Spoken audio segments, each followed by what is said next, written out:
Selamat sore para guru hebat se-Indonesia. Salam guru penggerak. Seorang pendidik merupakan cermin bagi peserta didiknya sendiri. Saya, Julianus Kundamari, calon guru penggerak angkatan 7, akan memaparkan pemikiran filosofis Bapak Ki Hadjar Dewantara sesuai dengan pengetahuan dan pengalaman baru yang saya dapatkan. Saya adalah guru dari SMPK Santo Yosef Pelayanan Demet Sokoltung. Tapi sebelumnya, izinkanlah saya untuk berpantun. Jalan-jalan ke Pulau Merak, banyak kapal yang bongkar muat. Ayo ikut guru penggerak, banyak ilmu, banyak manfaat. Pendidikan adalah tempat persemaian benih-benih kebudayaan dalam masyarakat. Tokoh pendidikan nasional kita, Bapak Ki Hadjar Dewantara, mengibaratkan peran pendidik seperti seorang petani atau tukang kebun. Sedangkan para peserta didik seperti benih-benih tumbuhan yang disemai di lahan yang telah disediakan dan akan ditanam oleh Pak Tani. Peserta didik itu bagaikan benih-benih tumbuhan. Bila benih tersebut ditempatkan di tanah yang subur dan mendapatkan perawatan yang baik dari Pak Tani, maka benih itu akan tumbuh dan berkembang dengan suburnya. Demikian pula peserta didik akan menjadi peserta didik yang berkarakter, berakhlak mulia, tergantung dari seorang pendidik yang merupakan pemimpin dalam sebuah pembelajaran. Adapun 3 intisari pemikiran Bapak Ki Hadjar Dewantara yang telah saya pelajari, yaitu yang pertama, pembelajaran yang berpusat pada murid atau student center. Artinya, peserta didik diharapkan sebagai peserta yang aktif dan mandiri dalam proses belajarnya. Sedangkan guru berperan sebagai pembimbing dan penuntun dalam proses belajarnya.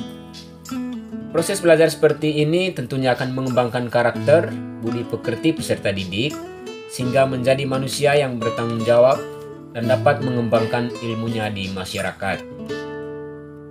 Yang kedua, pendidik merupakan seorang penuntun kodrat anak, yaitu kodrat alam dan kodrat zaman, yang merupakan dasar pendidikan yang bertujuan untuk mencapai keselamatan dan kebahagiaan yang setinggi-tingginya.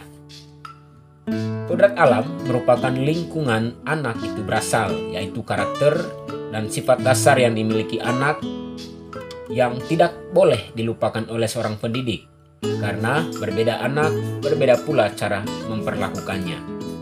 Ini perlu diketahui agar pendidik mampu memberikan tuntunan dan perlakuan yang sesuai agar terciptanya pembelajaran yang merdeka. Lalu, bagaimana dengan kodrat zaman? Kodrat zaman yang diartikan untuk tetap terbuka dan mengikuti perkembangan zaman yang ada tanpa harus mengabaikan nilai-nilai budaya yang ada. Oleh karena itu, pendidik harus cerdik untuk melihat dan menilai situasi zaman agar peserta didik mampu untuk beradaptasi dengan perubahan yang ada.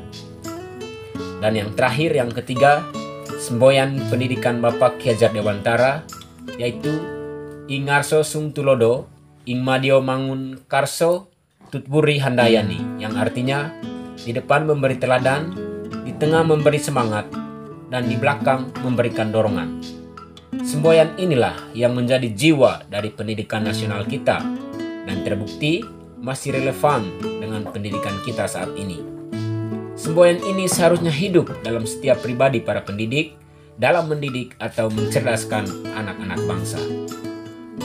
Akhirnya, sebagai seorang penuntun, saya akan siap menerapkan pemikiran Bapak Ki Hadjar Dewantara dalam proses pembelajaran di kelas agar tercapainya pembelajaran yang merdeka. Didik hebat, para peserta didik hebat. Calon guru penggerak angkatan 7, bergerak, tergerak, menggerakkan. Salam hebat buat guru penggerak se-Indonesia. Salam.